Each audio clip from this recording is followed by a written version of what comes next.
يا مليكة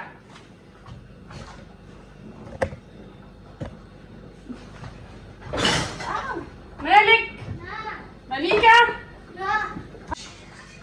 احنا هنروح مكان كده على طريق مصر اسماعيلية اسمه مدينة العجل او حاجة كده يعني، بسمع عنه كتير وعايزة اروحه من زمان. يلا يا مالك هاتلي مسدس الشمع. يلا نبدأ بسم الله ونشوف الفيديو بتاعنا النهاردة. النهاردة عيد الربيع، كل سنة وانتم طيبين وبخير يا رب. انا عاملة فيديو ليلة عيد الربيع، بس النت عندي يا جماعة في البيت يعني ربنا ما يكتبه على حد، مش راضي يرفع الفيديو وطبعا مفيش شبكة في البيت، فمش عارفة استغل الداتا الباقة يعني. فهنزل لكم بقى فيديو شم النسيم اللي هو النهارده وفيديو قبلها بليلة بكرة، فاهمين حاجة بعدها يعني. المهم جبنا الوان طعام، الوان صحيه اللي هي احمر وبنفسج على راي مليكه واخضر. بصراحه ما كنتش متفائله بالالوان، كنت فاكره البيض هيطلع غامق، بس الحمد لله طلع تحفه تحفه تحفه. حطينا خففنا الالوان بميه، وجبنا طبعا كرتونه بيض ابيض. سلقنا 20 بيضه عشان يبقى في كل سبت بيضه يعني. الطقوس دي كنا دايما بنعملها واحنا صغيرين. مش يعني كل سنه في شم النسيم بصراحه مش بعرف، دايما بيحصل حاجه في شم النسيم، يا اما نقضيه مثلا بره، يا اما حد نتعزم يعني على الغدا عند حد، يا اما حد يعزمنا على الغدا عشان اكله الفسيخ بتحب اللمه، فمش بعرف اقضي اليوم ده. ولكن انا في نيتي من زمان ان انا اقضيه، وبيفكرني بايام طفولتي، وببقى دايما حاسه ان اللي امي عملته معانا عايزه اعمله مع ولادي يعني شفنا الدنيا كتير، احنا فنوري العيال بقى. فبصوا لي بقى على لون البيض خطير ازاي، يا نهار ابيض على الجمال، جمال جمال. اقسم بالله اليوم ده انا في نيتي ان انا عايزه افرح العيال تمام، لكن انا حرفيا اللي حصل انا اللي فرحت بيه تقريبا، انا اللي كنت محتاجاه. الحمد لله يعني. تعالوا نشوف تفاصيل اليوم مع بعض. بصوا الوان البيض عامله ازاي، كيوت خالص بجد. بنطلعها ننشفها على منديل، عشان اكتشفت لما بنحطها في الطبق بتقعد تنزل اللي فيها، ولو البيضه لزقت جنب بيضه بيروحوا مبهدلين بعض، فاهمين؟ فطلعوها على منديل تنشف دقيقه يعني. مليكه اصلا مليكه بتنشف في المنديل نفسه، بتطلع الالوان من نفسها في المنديل، لسه واخده بالي. الولاد كانوا فرحانين جدا جدا جدا جدا جدا يعني، فرحتهم دي عندي بالدنيا. ربنا يفرحنا دايما يا رب، ويخليهم لينا ويخلي لكم ولادكم يا رب، ويرزق كل مشتاق يا رب بالذريه الصالحه، اللهم امين، عاجلا غير اجلا. طبعا احنا هنا كنا صاحيين الوقت ده تقريبا كان الساعه 11 او 10:30. جوزي بقى برضو كان عنده الطفولة، في أيام الطفولة كنا بنطلع تقريبا الساعة 7 الصبح بالسباتة بتاعتنا، فأنا وهو كنا ناويين على ده من امبارح بالليل، بس احنا صحينا متأخر يعني، كسلنا الصراحة. المنبه رن، طفيته ونمت تاني، جيت نفس الساعة 9:30 على بال ما البيت استحمى كله بالطابور ولبسنا ومش عارف ايه وسرحنا وكده وتلكعنا شوية، جت 11. بصولي بقى، طبعا هو عامل حسابه ان احنا متأخرين، بس الحمد لله يعني ان احنا ما طلعناش بدري، لان اليوم مرهق والجو النهارده حر حر حر، فالصيف مش عارفه جه بدري ليه يعني. الحمد لله اليوم عدى على خير. انا بصور لكم دلوقتي في اخر اليوم، اتمنى ان احنا الفيديو يكون حلو وانتوا كمان. احنا الحمد لله اتبسطنا، اتمنى ان كل الناس تتبسط يا رب، وربنا ما يجيب هم ولا حزن على حد. لا لازم تنزل، لا نزلنا الفيديو يبقى باين ان هو كتير، هو هيبقى كتير اهو. بس هو البيت هينزل، ما انت خد من البينك على يعني ما هو انت عشان تبقى في كل الالوان عندك يا مسحه. وانا عايزه كل واحد 10 ماشي، 1 2 5 6. انت معاك 6 7 8 9 10. انا معايا 10. انت ليكي اهو في بيضه اهي، حطيها مع استنى تنشف لسه مطلعه. ماما دي الفوطه دي. لا دي هفطر بيها دلوقتي، انا نسيت اسلق بيض ليا للفطار. الجو ربيع. ماما تعالوا نسبقكم. ايه؟ تعالوا نسبقكم. تسبقينا؟ تحت 2 4 6 8 9. ممكن اكل دي؟ خد 10. قاعده الله، بس كده حلو. ده طبق. لا اوعي مالك، اطلع بره، اطلع بره الصوره، ليه؟ اطلع بره الصوره بس كده. تعالى بس. ايه ده مالك انت ليه السيرس بتاعك ضايع خالص؟ وفي ما عملتش حاجة. ايه ده؟ تعالي بس أنا بعيد. واحد الابيض صح؟ اضحك يا ميكي. لا اضحك ضحك عادية. هناخد الفسيخ المخلي ان شاء الله باذن الله. بكره هنزلوك يعني طريقه خلي الفسيخ، او هو هنزلوك يعني الفسيخ اللي انا جبته منين وتفاصيله ايه. العلبه مبيتاها مخليه في التلاجة من امبارح. هناخدها ودول شويه طحينه. عادل مملحهم كده ومحيقهم عشان هو ساعات مش بيستحمل لو الفسيخ حادق، يعني مش بيحب الحاجات حادقه. بس احنا ما احتاجناهاش يا جماعه. الفسيخ كان تحفه تحفه تحفه. تسلم ايد اللي جاب. ويعني ايه، مش عارفه اقول. يا رب ناكل فسيخ كمان وكمان. الاكله المفضله عندي. هناخد بقى اطباق بلاستيك نحط فيها الفسيخ. وكنت طبعا ناويين نجيب فاكهه، وناويين نجيب بتاع ده، اللهم صل على النبي، لب.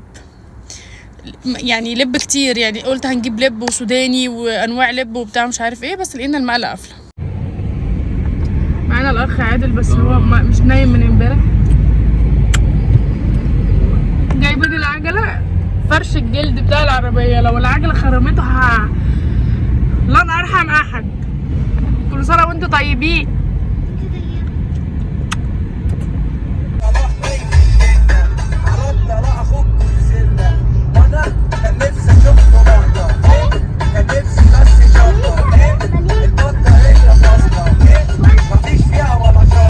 احنا كده يا جماعه وصلنا اللي هي حديقه الدراجات. طبعا هي عند العبور هناك، يعني في مكان اسمه مدينه المستقبل، دي بتاعه الضباط، ولكن هي مكان واسع من الخضره زي حديقه الفسطاط كده. الفسطاط كده كده بعيده عليا برضو فانا قلت بعد دي اهدى، يعني فاهمين، هتبقى اهدى. لقيناها الاحلى مكان فيها مليان، ولكن الاماكن التانية هاديه وجميله. فرشنا في مكان هادي لحد ما الدنيا هديت هناك، وعرفنا نجيب كراسي وقعدنا على الكراسي.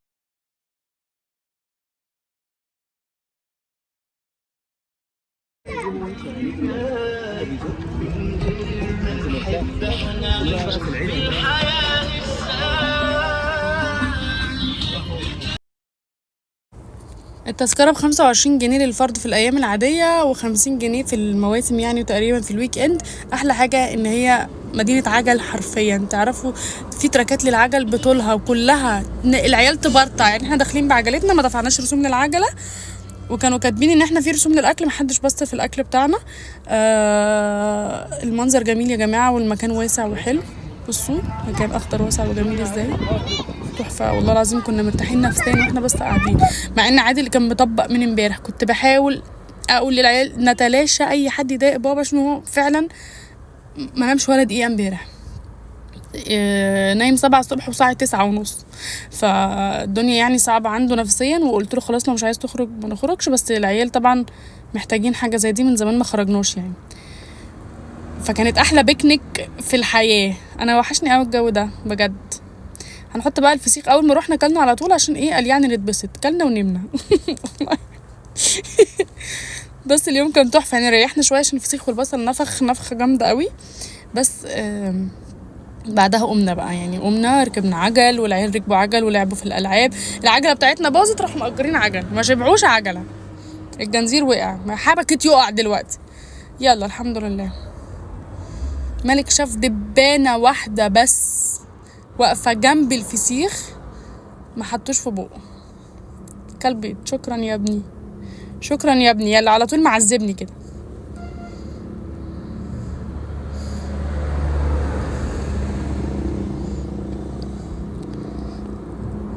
هو في دبان كتير ولا انا بتهيألي؟ مش عارفه، انا ما شفتش قوي.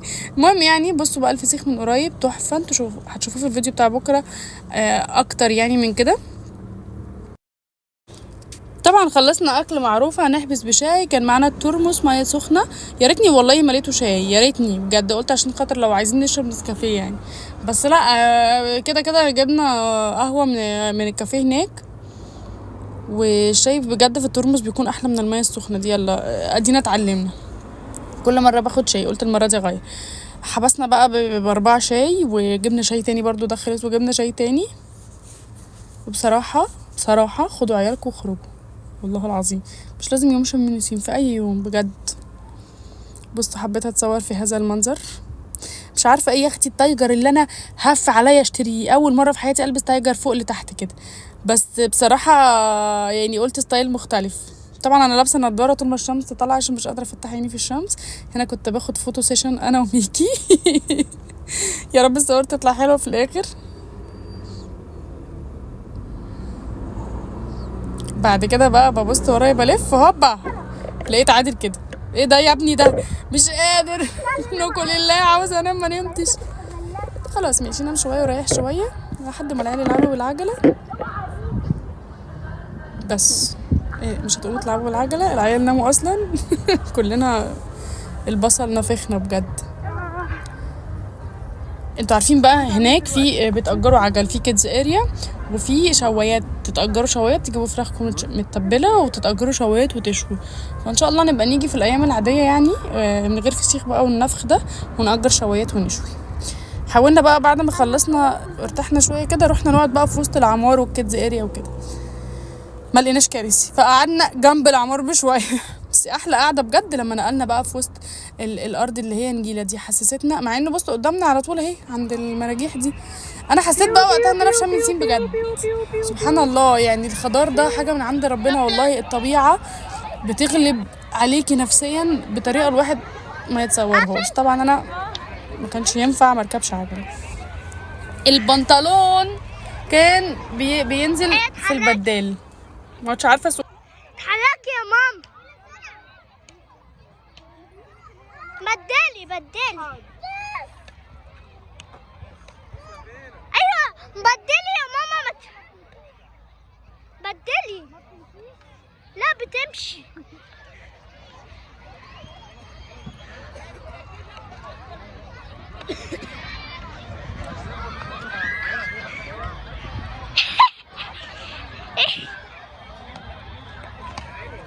ايوه بدلي.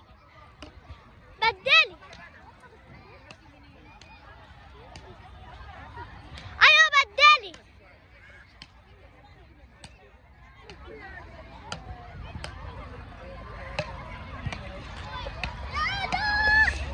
اقفي بقى اقفي.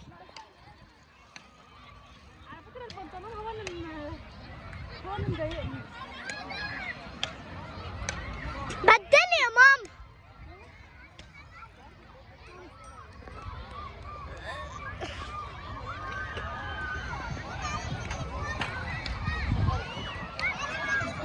مش عارفه البنطلون بيزحلق هذه البدال على رجلي. هصورك. ايوه بدلي.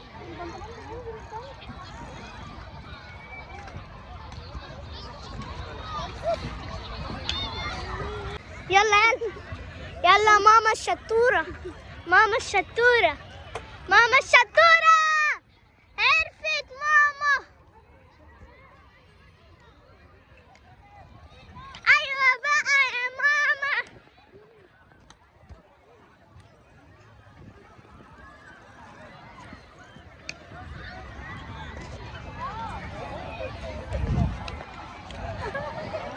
ايوه بقى يا ماما. ماما الشطورة والله شاطرة. بس لا.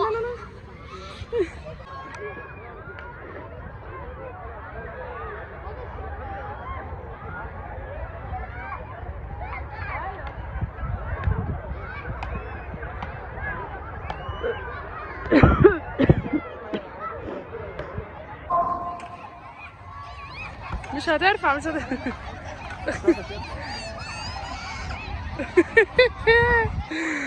ايوه انا ندمانه ان انا لبست البنطلون ده بجد.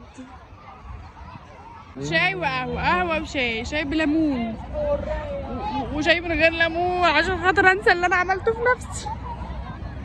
بس مش مهم هخرج وهتبسط.